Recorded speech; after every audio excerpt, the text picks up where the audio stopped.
15 de abril de 1943.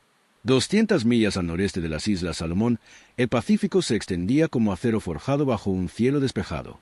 A bordo del destructor USS Fletcher, el radiotelegrafista de segunda clase Thomas M. Kenna se encontraba en la estrecha sala de comunicaciones, rodeado por el zumbido de los tubos de vacío y el perpetuo crepitar de la estática que se había convertido en la banda sonora de su guerra. Afuera, el convoy avanzaba lentamente hacia el noroeste a 12 nudos. 17 buques mercantes cargados con munición, combustible y suministros médicos que se necesitaban desesperadamente en Guadalcanal.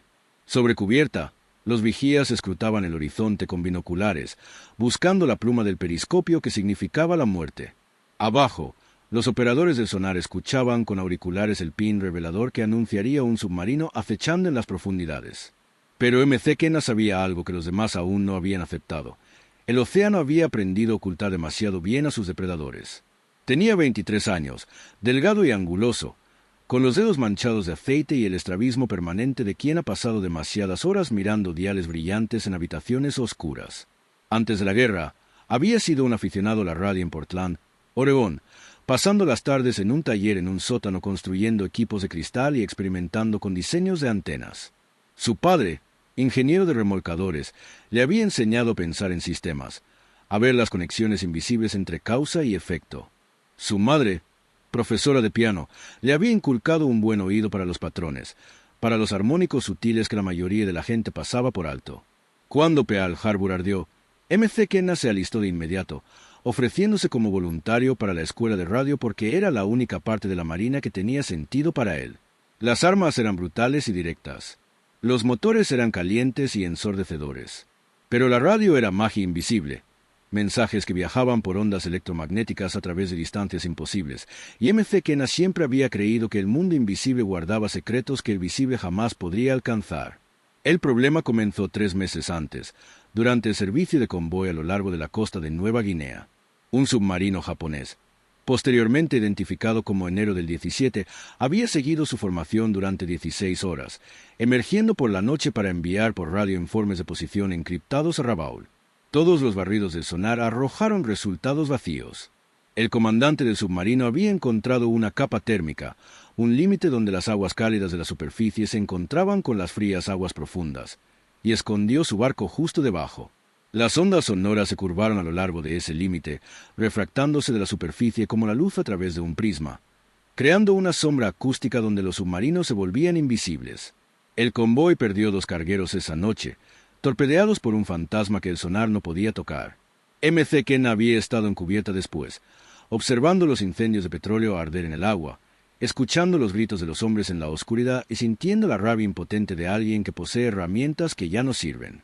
La doctrina estándar establecía que la radiogoniometría podía localizar las transmisiones enemigas, lo que permitía a los destructores de escolta triangular la fuente y hundir al submarino antes de que pudiera atacar. El equipo era sencillo. Una antena de cuadro montada en una plataforma giratoria, conectada a un receptor que medía la intensidad de la señal. Cuando el cuadro estaba perpendicular a la señal entrante, la antena recibía la máxima potencia. Cuando estaba en paralelo, recibía la mínima. Al girar el cuadro y anotar los ángulos de señal máxima y mínima, un operador podía dibujar 2 líneas en una carta y localizar el transmisor en su intersección. Era elegante, fiable y casi completamente inútil contra submarinos que habían aprendido a no transmitir hasta después de atacar. Pero M.C. Kenna había notado algo extraño durante la travesía del convoy. Tarde en la noche, cuando la mayoría de las transmisiones se silenciaban, a veces oía tenues zumbidos de baja frecuencia en su receptor, oscilaciones apenas perceptibles que no coincidían con ninguna señal conocida. Eran demasiado regulares para ser ruido atmosférico, demasiado tenues para ser transmisiones intencionales. Los mencionó en su bitácora, pero el oficial de comunicaciones los descartó como interferencias eléctricas de los generadores de la nave o quizás relámpagos lejanos. M.C. Kenna aceptó la explicación porque no tenía otra alternativa, pero los sonidos lo inquietaban, permaneciendo en su memoria como una melodía que no lograba identificar. 2 semanas después, durante una escala en Numea, M.C. Kenna se encontraba en un bar del muelle hablando con un ingeniero australiano llamado Harris, quien había trabajado en sistemas eléctricos submarinos antes de la guerra. Harris tenía 50 y tantos años, era curtido y cínico, y después de 4 whiskies empezó a hablar de la radiación involuntaria que producían los submarinos. Cada motor eléctrico, Cada generador, cada pieza de maquinaria rotatoria creaba campos electromagnéticos. La mayor parte de esa energía permanecía contenida dentro del casco, pero parte se filtraba al agua, especialmente a través del periscopio y las antenas de radio cuando se izaban. Era increíblemente débil, dijo Harris, casi indetectable, pero estaba allí. Los submarinos japoneses usaban motores eléctricos particularmente ruidosos para la propulsión sumergida, diseños más antiguos que no habían sido blindados tan cuidadosamente como los modelos estadounidenses. Si alguien pudiera construir un receptor lo suficientemente sensible y apuntarlo en la dirección correcta, dijo Harris, podrían detectar un submarino incluso cuando navegara en silencio bajo una capa térmica. Entonces se rió, con un sonido amargo, y dijo que era imposible porque la señal sería demasiado débil y el ruido de los propios sistemas eléctricos del barco la ahogaría por completo. McKenna escuchó y no dijo nada, pero su mente ya estaba repasando diagramas de circuitos y teoría de antenas. Esa noche, de vuelta a bordo del Fletcher, se sentó en su litera con un cuaderno y empezó a esbozar ideas. El problema era la sensibilidad. Una antena de bucle estándar estaba diseñada para recibir señales relativamente fuertes de transmisores distantes. Tenía una respuesta de frecuencia estrecha y una ganancia limitada en las bajas frecuencias, donde aparecían las fugas electromagnéticas de la maquinaria submarina. Para detectar algo tan débil, necesitaría una antena mucho más sensible a las señales de baja frecuencia, algo que pudiera amplificar los armónicos sutiles que los equipos convencionales no captaban.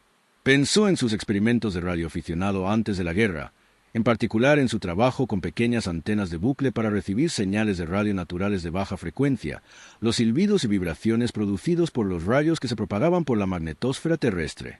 Esas antenas se habían enrollado de forma diferente, con más vueltas de cable y una red de adaptación de capacitancia distinta. Pero había otro truco con el que se había topado accidentalmente durante esos experimentos, algo que nunca había comprendido del todo. Una noche, mientras solucionaba problemas con una antena de bucle que no funcionaba como se esperaba, descubrió que había invertido el cableado accidentalmente. En lugar de conectar la salida del bucle a la entrada del receptor en la configuración estándar, había cruzado las conexiones, creando lo que los ingenieros eléctricos llamarían una inversión de fase. Para su sorpresa, la antena no había dejado de funcionar. En cambio, había comenzado a captar señales que nunca antes había recibido, zumbidos y pulsos de baja frecuencia que parecían provenir de la nada. En aquel momento, McKenna supuso que oía ruido eléctrico procedente de cables eléctricos o electrodomésticos cercanos. Corrigió el cableado y siguió adelante. Pero ahora, sentado en su litera a bordo del Fletcher, con el recuerdo de barcos en llamas en la mente, se preguntaba si esa inversión accidental habría provocado algo más interesante. La teoría de antenas afirmaba que invertir la fase no debería cambiar fundamentalmente lo que recibía la antena, pero se basaba en matemáticas idealizadas que asumían componentes perfectos e ignoraban las complejidades del mundo real.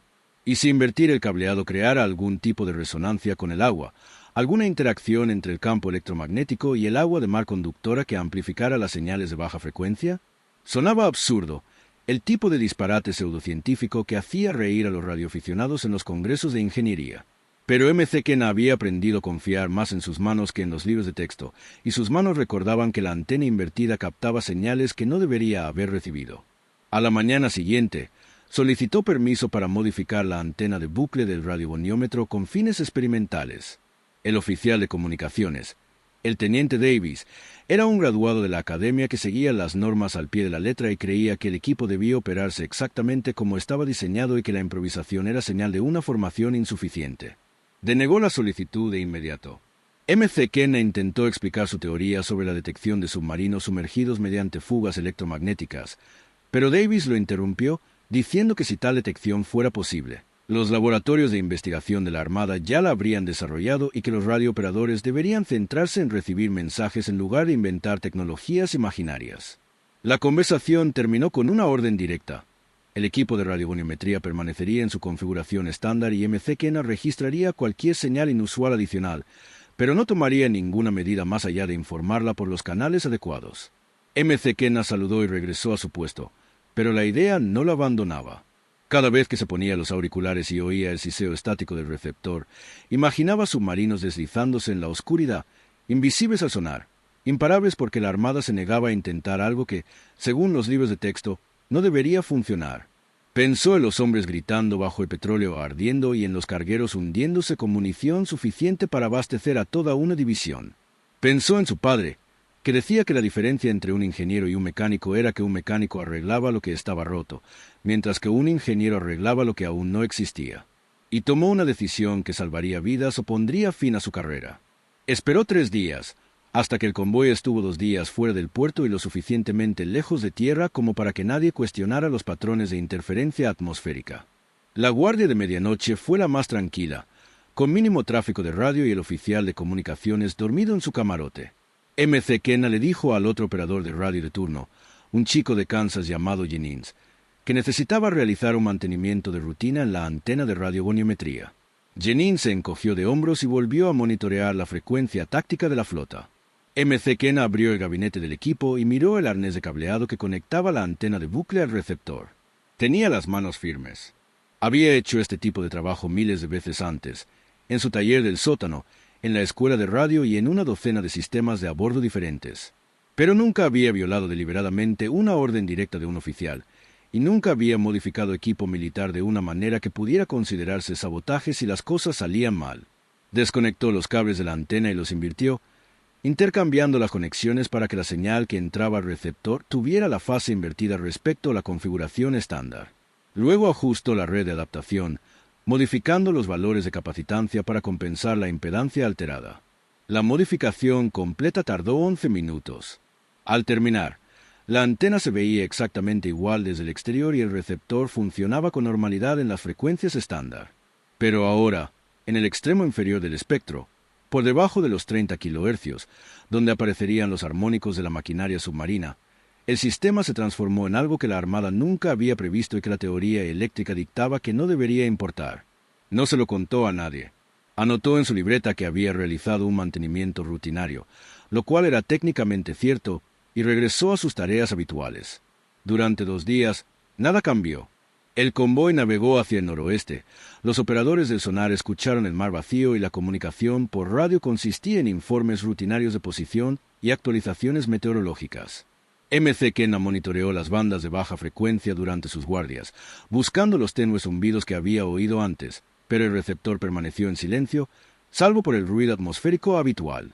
Empezó a preguntarse si había desperdiciado su esfuerzo, si la antena invertida era solo un placebo construido a partir de la desesperación y las ilusiones.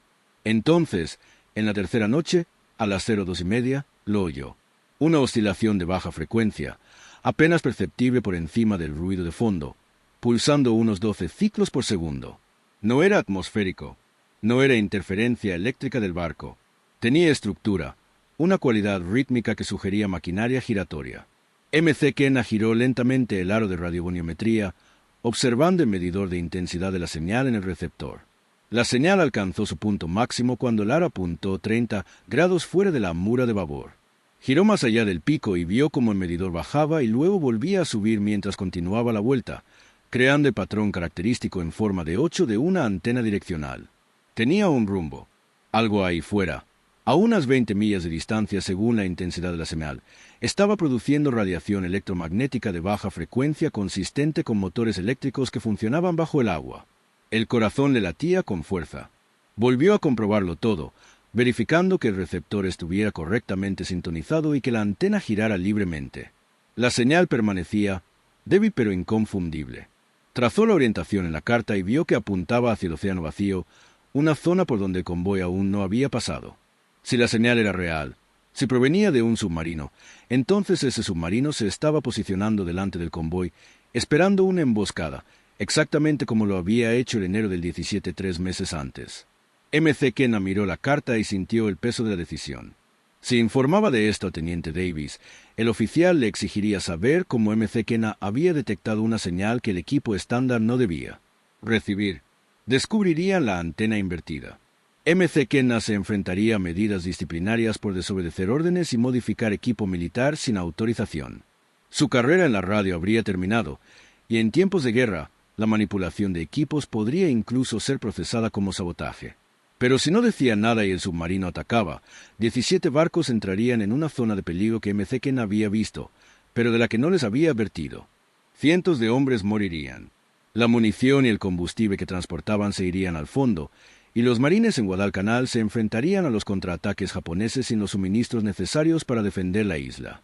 McKenna cerró los ojos y vio a su padre de pie en el taller del sótano, sosteniendo una radio rota y diciendo que tener razón no importaba si uno tenía demasiado miedo de encenderla. Abrió los ojos, respiró hondo y cogió el teléfono con sonido que conectaba con el puente. El oficial de cubierta era el teniente comandante Reeves, oficial ejecutivo del Fletcher, un excapitán de la Marina Mercante que había sido llamado de nuevo al servicio activo y se le había asignado un destructor porque la Armada necesitaba más personal experimentado en manejo de buques que pedigrís de la Academia. Reeves tenía fama de escuchar a sus soldados, pero también de no tolerar tonterías. Cuando McKenna explicó que había detectado un posible contacto submarino usando el radiogoniómetro, la primera pregunta de Reeves fue directa. ¿Qué frecuencia? Le respondió McKenna. Reeves guardó silencio un momento y luego dijo: los radiogoniómetros no funcionan en frecuencias tan bajas. ¿Qué está oyendo realmente? McKenna dudó un momento y luego explicó la teoría de la fuga electromagnética de la maquinaria submarina. Reeves preguntó si la Armada lo había entrenado para detectarlo. McKenna dijo que no. Reeves preguntó si el teniente Davis sabía de ello. McKenna dijo que había solicitado permiso y se lo habían denegado. Otro silencio, esta vez más largo. Entonces Reeves dijo: ven al puente. Trae tu bitácora.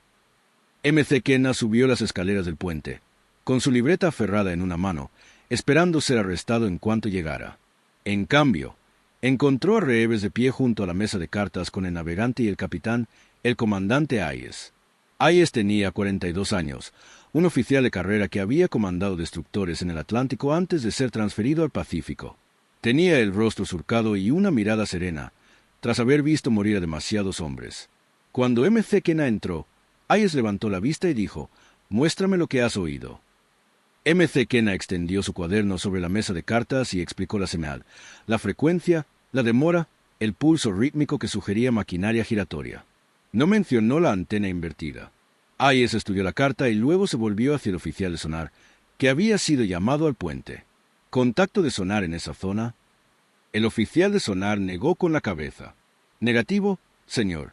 Hemos estado detectando ese sector cada 10 minutos. Si hay un submarino allí, está debajo de una capa térmica. Hayes asintió lentamente. Miró a McKenna. Me está diciendo que puede detectar un submarino con una antena de radio cuando el sonar no puede. McKenna lo miró a los ojos. Te digo que oigo algo que coincide con la señal de los sistemas eléctricos del submarino y va por delante del convoy. Podría equivocarme, pero si no me equivoco, estamos a punto de caer en una emboscada. Hayes guardó silencio, tamborileando con los dedos sobre la mesa de cartas. El puente estaba en silencio, salvo por el zumbido de la ventilación y el lejano zumbido de los motores. Finalmente, Hayes se volvió hacia Reeves. Cambie el rumbo 15 grados a babor. Aumente la velocidad a 20 nudos. Investigaremos este contacto antes de que el convoy llegue a esa posición. Reeves repitió las órdenes al timonel. El Fletcher escoró ligeramente al virar, y la cubierta se inclinó bajo los pies de McKenna. Hayes volvió a mirar a McKenna. Permanezca en la radio. Si su señal se intensifica o cambia de rumbo, avíseme de inmediato. McKenna sintió y regresó a la sala de comunicaciones. Le temblaban las manos ahora que la adrenalina se le escapaba. Jennings lo miró fijamente. ¿Qué demonios está pasando? McKenna se sentó frente al receptor y se puso los auriculares. Todavía no lo sé, pero estamos a punto de averiguarlo. El Fletcher atravesó la oscuridad, con la ola de proa brillando con bioluminiscencia. McKenna monitoreó la señal, observando cómo se intensificaba a medida que acortaban la distancia. El rumbo se mantuvo estable, lo que confirmaba que la fuente estaba estacionaria o se movía muy lentamente. A las 3:15, la intensidad de la señal alcanzó su punto máximo, indicando que estaban casi sobre la fuente. McKenna informó al puente. Hayes ordenó al barco que redujera la velocidad y que la tripulación del sonar se activara, enviando potentes pulsos al agua. Durante 2 minutos, nada. Entonces, la voz del operador del sonar crepitó por el intercomunicador, tensa y aguda. Contacto. Objetivo sumergido. Rumbo 35. 2. Alcance 800 yardas. Profundidad 150 pies. El puente estalló en un caos controlado. Hayes gritó órdenes y el Fletcher avanzó a toda velocidad, acortando la distancia. El equipo de control de tiro calculó la posición del objetivo. Se colocaron cargas de profundidad en la popa, listas para detonar a 150 pies. A las 03:20 cayó el primer patrón. 6 cargas cayeron al agua negra. M.C. Kenna sintió las explosiones a través de la cubierta, enormes sacudidas submarinas que sacudieron la estructura del barco. El operador del sonar informó que el objetivo se había desintegrado, con ruidos mecánicos y aire a alta presión silbando en el agua.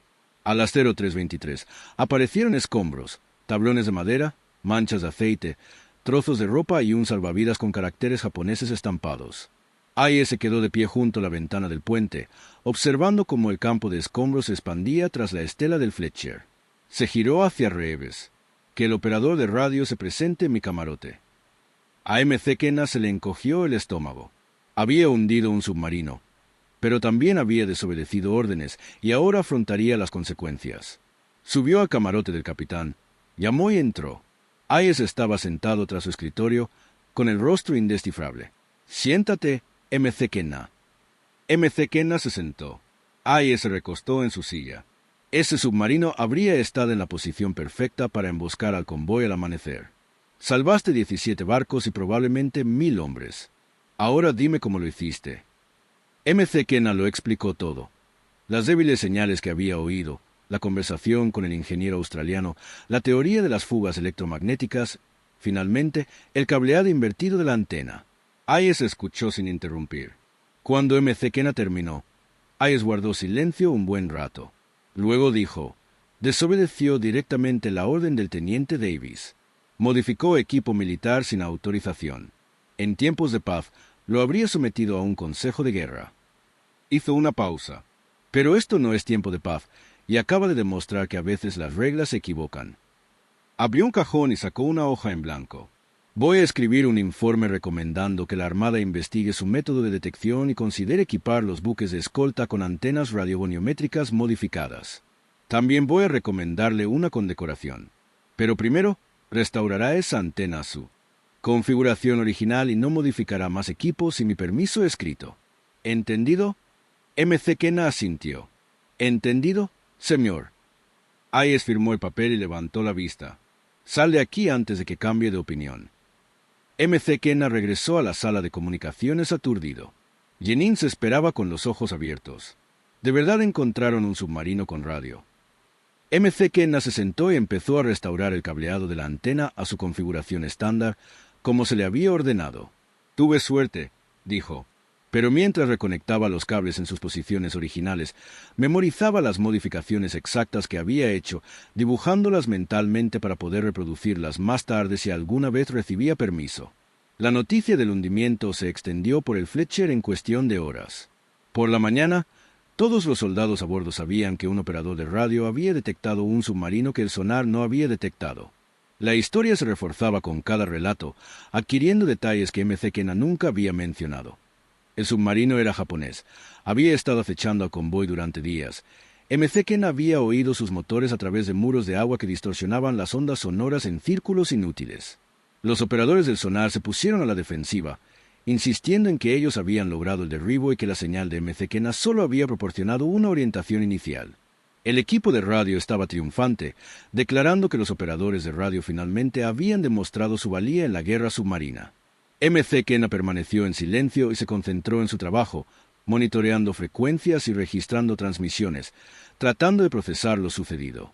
El comandante Hayes presentó su informe al comandante de la Fuerza de Tarea, quien lo remitió al cuartel general de la Flota del Pacífico con una nota que indicaba que los métodos de detección no convencionales merecían investigación, dadas las crecientes pérdidas por ataques submarinos. El informe permaneció en la bandeja de entrada de alguien durante 3 semanas y luego fue remitido al Laboratorio de Investigación Naval en Washington con una solicitud de evaluación técnica. Un ingeniero del laboratorio leyó la descripción de M.C. Kenna sobre la antena invertida y escribió una respuesta de 3 páginas explicando que la inversión de fase no debería afectar la sensibilidad de baja frecuencia y que la detección reportada probablemente fue casual, posiblemente causada por el submarino que levantó brevemente un mástil y transmitió una señal corta que M.C. Kenna había interceptado accidentalmente. El ingeniero concluyó que no se justificaba una mayor investigación. El informe se archivó y se olvidó. Pero el método de M.C. Kenna no se desvaneció por no basarse en la teoría ni en la aprobación oficial. Se basó en resultados, y estos se difundieron por canales no oficiales con mayor rapidez que el papeleo. Otros 3 radiooperadores a bordo del Fletcher le pidieron a M.C. Kenna que les mostrara lo que había hecho. Les explicó la modificación discretamente, fuera del horario laboral, dibujando diagramas en sus cuadernos y describiendo las características de la señal que debían detectar. 2 de ellos la probaron y no oyeron nada. El tercero, un radiooperador llamado Sullivan, de una granja de Tennessee, que había construido su propia estación de radio a los 14 años, oyó las mismas débiles oscilaciones que M.C. Kenna había detectado. Cuando el Fletcher regresó a Noumea para reabastecerse, Sullivan mencionó la técnica a un radiooperador a bordo de otro destructor. Ese radiooperador la probó durante la siguiente pasada del convoy y detectó un contacto con un submarino 12 millas por delante de su formación. El submarino fue atacado y dañado, obligado a emerger donde un avión lo hundió la mañana siguiente. Se corrió la voz. Para junio, los operadores de radio de 8 destructores de escolta diferentes habían modificado sus antenas de radiogoniometría y monitoreaban las bandas de baja frecuencia en busca de señales electromagnéticas. No todos los operadores podían oír las señales. Se requería un oído especial, la capacidad de distinguir patrones tenues del ruido de fondo, la paciencia para escuchar la estática durante horas esperando algo que podría no aparecer nunca. Pero quienes sí podían oírla empezaron a acumular detecciones. Los submarinos japoneses que operaban en las Islas Salomón y a lo largo de la costa de Nueva Guinea descubrieron que sus posiciones de emboscada eran descubiertas antes de que pudieran atacar. Los convoys modificaban su rumbo según las demoras de radio, lo que obligaba a los submarinos a reposicionarse, a menudo, a exponerse al sonar o a las patrullas aéreas en el proceso. Las pérdidas disminuyeron. La Armada japonesa se percató de ello. Los oficiales de inteligencia que analizaban los movimientos de los convoys estadounidenses detectaron un patrón. Los destructores de escolta evitaban las zonas de patrullaje de submarinos con una precisión asombrosa, como si conocieran de antemano las posiciones japonesas. Los interrogatorios a los marineros estadounidenses capturados revelaron rumores de que los radiooperadores detectaban submarinos mediante misiones electromagnéticas, pero los informes fueron descartados como desinformación o superstición marinera. Los ingenieros japoneses insistieron en que los sistemas eléctricos de sus submarinos estaban adecuadamente blindados y que la propagación electromagnética submarina a bajas frecuencias era demasiado limitada para una detección práctica. Sin embargo, los hundimientos siguieron disminuyendo y los comandantes de submarinos japoneses se sintieron cada vez más frustrados por la capacidad de los estadounidenses para evitar o anticiparse a sus ataques. En agosto, un oficial de Estado Mayor del Cuartel General de la Flota del Pacífico observó la inusual cantidad de contactos con submarinos que reportaban los destructores de escolta basándose en las marcaciones de radio. Extrajo el informe original que el comandante Hayes había presentado en abril y lo releyó detenidamente. Luego contactó con el Laboratorio de Investigación Naval y solicitó una evaluación experimental formal de configuraciones de antena invertida para la detección de baja frecuencia. El laboratorio accedió a regañadientes a realizar pruebas. En septiembre, los ingenieros construyeron una antena radiogoniométrica modificada según las especificaciones de M.C. Kenna y la probaron cerca de submarinos estadounidenses sumergidos que operaban en la bahía de Chesapeake. Los resultados iniciales no fueron concluyentes. Los motores eléctricos del submarino de prueba estaban mejor blindados que los de los modelos japoneses, y el entorno controlado no replicaba las complejas condiciones acústicas y electromagnéticas del combate real. Los ingenieros redactaron un informe en el que concluían que la técnica mostraba un potencial limitado en condiciones ideales y desaconsejaban su implementación en toda la flota. Pero en el Pacífico, la técnica seguía demostrando su eficacia. Para octubre, los radiooperadores habían perfeccionado la técnica, bandas de frecuencia óptimas para monitorear, técnicas de procesamiento de señales para distinguir las señales submarinas del ruido atmosférico y protocolos para contrastar las marcaciones con otros buques de la formación. El método era imperfecto. Los falsos contactos superaban a los reales en una proporción aproximada de 3-1. Pero incluso una tasa de éxito del 30% era infinitamente mejor que 0. Y, en la guerra de convoys, una sola emboscada evitada podía significar la diferencia entre un paso seguro y pérdidas catastróficas. El teniente Davis, quien le había prohibido a M.C. Kenna modificar la antena radiogoniométrica, nunca reconoció el éxito de la técnica. Fue transferido a tierra en noviembre y pasó el resto de la guerra en un centro de entrenamiento de comunicaciones en California, enseñando a los radiooperadores a operar el equipo exactamente como estaba diseñado. El comandante Hayes fue ascendido a capitán y se le dio el mando de un crucero. En su informe de aptitud física para M.C. Kenna, escribió: El radiooperador M. C. Kenna demuestra una iniciativa técnica excepcional y una capacidad creativa para resolver problemas. Su modificación no autorizada del equipo violó el procedimiento, pero salvó varios buques y carga. Recomendado para ascenso y formación de especialista técnico. M. C. Kenna fue ascendido a radiooperador de primera clase en diciembre y transferido a una unidad recién formada que desarrolla técnicas avanzadas de radio y radar para la detección de submarinos. La técnica de la antena invertida nunca se convirtió en doctrina oficial. La tibia evaluación del Laboratorio de Investigación Naval impidió que se incorporara a los manuales de entrenamiento o a los procedimientos operativos estándar. Sin embargo, persistió como una práctica informal entre los radiotelegrafistas de escolta, transmitida de marinero en marinero mediante demostraciones y experiencias compartidas. Después de la guerra, cuando los historiadores recopilaron registros de la guerra antisubmarina en el Pacífico, se centraron en las mejoras del sonar, las patrullas aéreas, el descifrado de códigos y las innovaciones tácticas. La antena invertida no se mencionó en las historias oficiales porque nunca había existido oficialmente. El nombre de M. C. Kenna no apareció en ninguna cita ni mención, más allá del único párrafo de su informe de aptitud física. Cuando se licenció en 1946, regresó a Portland, abrió un taller de reparación de radios y nunca habló públicamente sobre la guerra. Pero la historia sobrevivió de otras maneras. En 1968, un técnico electrónico de la Marina llamado Roberts, que investigaba la detección electromagnética de baja frecuencia para su tesis de posgrado, descubrió el informe original del comandante Hayes en una caja de documentos sin clasificar en los archivos nacionales. Roberts localizó a M. C. Kenna, quien entonces tenía 63 años y aún dirigía su taller de reparaciones. A lo largo de una serie de entrevistas, M. C. Kenna explicó los detalles técnicos de la antena invertida y el razonamiento detrás de sus modificaciones. Roberts incluyó la historia en su tesis, que se publicó en una desconocida revista de ingeniería naval y fue leída por aproximadamente 40 personas. Uno de esos lectores era un ingeniero de sonares que trabajaba en sistemas modernos de detección de submarinos.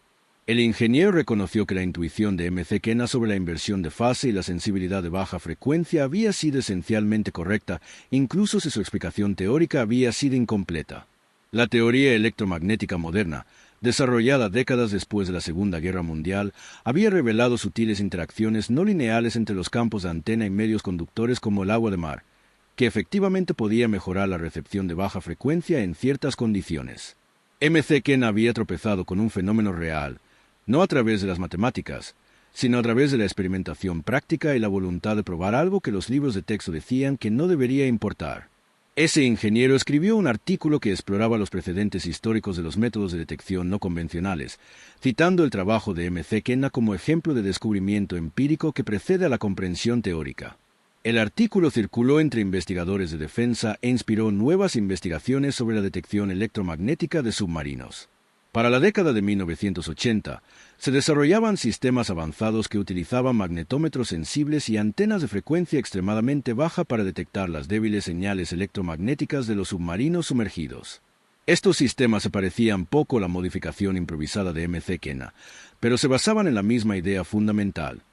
Los submarinos no podían ser completamente invisibles, y las herramientas para encontrarlos a menudo provenían de lugares inesperados. M. C. Kenna murió en 1994, prácticamente olvidado, salvo por un puñado de historiadores navales y los veteranos que sirvieron con él a bordo del Fletcher. Su obituario en el periódico de Portland mencionó su negocio de reparación de radios y su servicio en la Marina, pero nada dijo sobre submarinos ni métodos de detección. La técnica de antena invertida que había inventado bajo amenaza de juicio militar había salvado un número indeterminado de barcos y vidas durante los 2 últimos años de la Guerra del Pacífico, pero esa historia solo existía en informes dispersos, recuerdos desvanecidos y la tesis de un estudiante de posgrado que casi nadie había leído. Sin embargo, el principio que había demostrado seguía siendo vital: que la guerra impulsaba la innovación no mediante una planificación cuidadosa y programas oficiales de investigación, sino mediante improvisaciones desesperadas de hombres comunes que enfrentaban amenazas inmediatas con herramientas inadecuadas. Los grandes inventos no surgían de laboratorios, sino del momento en que la doctrina fallaba y alguien decidía probar algo que no debería funcionar. M. C. Kenna había sido un aficionado a la radio Portland a quien le gustaba desmontar cosas y cablearlas de forma diferente para ver qué pasaba. Había invertido 2 cables porque un accidente que recordaba a medias sugería que podría ser importante. Había violado órdenes porque salvar vidas parecía más importante que seguir los procedimientos. Y durante un breve periodo en la Guerra del Pacífico, su modificación prohibida había dado a los convoys estadounidenses una ventaja crucial contra un enemigo que se creía indetectable. El submarino que hundió el 18 de abril de 1943 fue identificado posteriormente en los registros japoneses como el enero del 22, un submarino de flota que había zarpado de Rabaul 5 días antes con órdenes de interceptar convoys de suministros estadounidenses al noreste de Guadalcanal. El comandante del barco, el teniente Takeshi Yamamoto, era un oficial experimentado con 4 patrullas exitosas y 11 hundimientos confirmados en su haber. Había posicionado el enero del 22 bajo una capa térmica fiable, confiando en que el sonar estadounidense no podría alcanzarlo y en que permanecería invisible hasta el momento que decidiera atacar. Nunca supo que un operador de radio con el cableado de antena invertido había escuchado el tenue susurro electromagnético de los motores eléctricos de su barco y había trazado una marcación que condujo a los destructores directamente a su posición. El enero del 22 se hundió con sus 47 tripulantes, y el convoy que acechaba llegó intacto a Guadalcanal. En las décadas posteriores a la guerra, la tecnología naval avanzó mucho más allá de lo que M.C. Kenna pudiera imaginar. Los satélites rastreaban submarinos desde el espacio. Los submarinos de ataque de propulsión nuclear se cazaban entre sí en silenciosos juegos de escondite acústico bajo el hielo polar. Los algoritmos informáticos procesaban los datos del sonar en milisegundos, distinguiendo los sonidos biológicos de los mecánicos con una precisión inhumana. Pero el desafío fundamental permaneció inalterado. El océano era vasto y profundo, lleno de capas y sombras donde las cosas podían ocultarse. La detección requería no solo equipo sofisticado, sino también el instinto humano de escuchar patrones que no deberían estar ahí, confiar en intuiciones que los libros de texto no podían explicar e intentar invertir los cables cuando todo lo demás había fallado. La historia de M.C. Kenna cayó en el olvido no por su poca importancia, sino por su incomodidad. Sugería que la doctrina oficial podía estar equivocada, que modificaciones no autorizadas podían ser necesarias, que la supervivencia a veces requería desobediencia. Las instituciones militares preferían las narrativas de planificación cuidadosa y procedimientos adecuados, de innovaciones surgidas en laboratorios de investigación en lugar de improvisadas sobre el terreno por marineros que desobedecían las órdenes. Reconocer la contribución de M.C. Kenna habría significado reconocer que el laboratorio de investigación naval había desestimado su técnica, que el teniente Davis había prohibido experimentos que podrían haber salvado vidas, que el sistema oficial había fracasado mientras que un individuo con un destornillador y una corazonada había triunfado.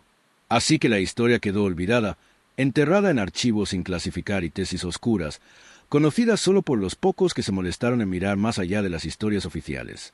Pero la lección permaneció, la recordaran o no, que la diferencia entre la victoria y la derrota a menudo residía en una persona dispuesta a invertir el cableado y escuchar señales que no deberían existir, incluso cuando todos con autoridad decían que era imposible e incluso cuando el éxito significaba arriesgarlo todo por una idea que podría ser completamente errónea. M.C. Kenna había tomado esa decisión a bordo de un destructor en la oscuridad del Pacífico, y 17 barcos habían llegado a puerto gracias a ella. Ese fue el único reconocimiento que había necesitado y el único legado que realmente importaba.